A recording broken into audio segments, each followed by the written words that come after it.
Hey, expletive happens. We're not invincible. We're not the juggernauts of the NBA. We're a good team, but that's not a great team. But that's a great team, rather, on the other end as well.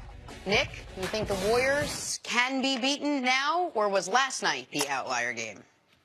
We will see if last night was the outlier game. I think a lot of people had Warriors in 5 and thought the one game the Rockets would win is Game 2 in Houston. So we'll see if those people are proven correct. Do I think they can win? Yes, I think they can win. And I've been trying to make sure when it comes to my Warriors analysis, it's actual analysis rather than hopeful optimism because of my concern about whether or not this team is going to go on some run that removes any competitive balance from the NBA over the next few years. But the Rockets yesterday, aside from P.J. Tucker, nobody played out way over their skis. It's not like, oh, there's no way they can play that level of defense again. That's the defense they played all year. There's no way they can, turn the ball over like they're that few times or force. They played a typical Rockets home game last night. They got 2 more of those home games theoretically in this series. Like, do I think they can win? Absolutely. Do I think they're the favorites anymore like I did going into the series? No, because they no longer have home court in the series. But can they win? I do believe they can win. But you would say there's no way that only one of the 4 big Warrior stars are going to actually show up. What I would say is I think Draymond offensively is going to be limited all series.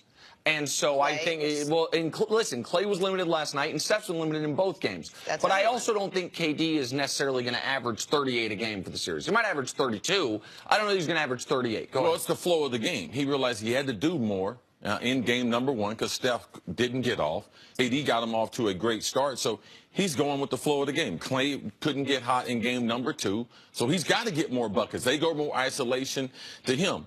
But the fact that Houston, they talk about they didn't change their style, they didn't do isolation. Can they beat this team? Yes, if they play at the pace they did in last night's game, they can. During the regular season, they averaged 17 dunks and layups a game. Last night, they get 24. Well, how'd they get most of those?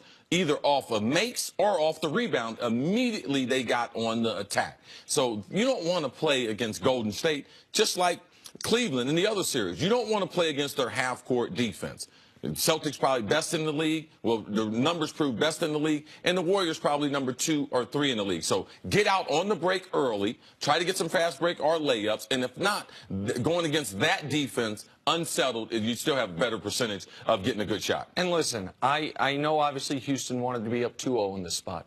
But I also know without a shadow of doubt, this isn't conjecture, this is from talking to people around the team. Houston, from the top down, they've had 1 goal all year long. Can we get the Warriors to a best of 3 where 2 of those 3 games are in Houston? What does that mean? It means get home court advantage in the playoffs and have it tied at 2 after 4 games.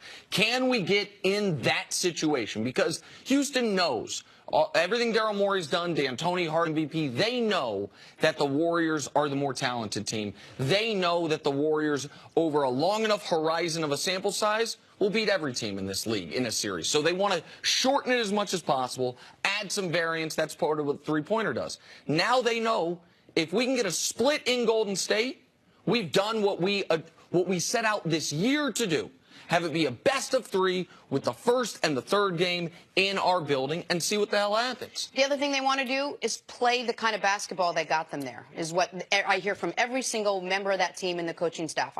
We want to nail our three-pointers. We want to play whatever type of isolation ball we want to play. And last night they did. They hit 16 three-pointers. When they hit 16 three-pointers or more a game, they're 42-3.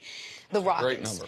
That's an incredible number. They did that. They played their game. All their shots were going in. And it wasn't just from James Harden like it was in Game 1. Yeah, and it's also not only the shooting, not only the threes. The record there is outstanding with the threes. 16 of those in last night's game.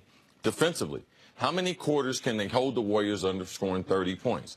Last night's game, not 1 quarter. Scored 29 twice. But not getting to 30. That is the number. The rest of the number for the NBA, the other teams, you want to try to keep them under 25 points. When you're playing against the Warriors, you want to keep them under 30. So not only the shooting numbers, you got to watch what they do from three-point line. Watch how many times they get to the hole and get dunks on our layups. And watch them a defensive standpoint, because the only way they're going to get a championship in Houston is if they continue that. Keeping the Warriors under those explosive 35, 38-point quarters. And I want to talk, you mentioned Steph and Clay, so I want to talk about them each for a moment and then explain how Kevin Durant leads into that. Like, Steph, one of the reasons he's struggling is because they are making him work on the defensive end, because they are being as good as any team I've seen in recent memory, staying true to, we are not letting him have 6 inches of space. Now, because of that, he's been able to get to the rim quite a bit in this series, but he's not getting open jump shots. See, what was your note on Klay Thompson when CP3 was guarding him? What's he shooting? Oh, yes. Shooting,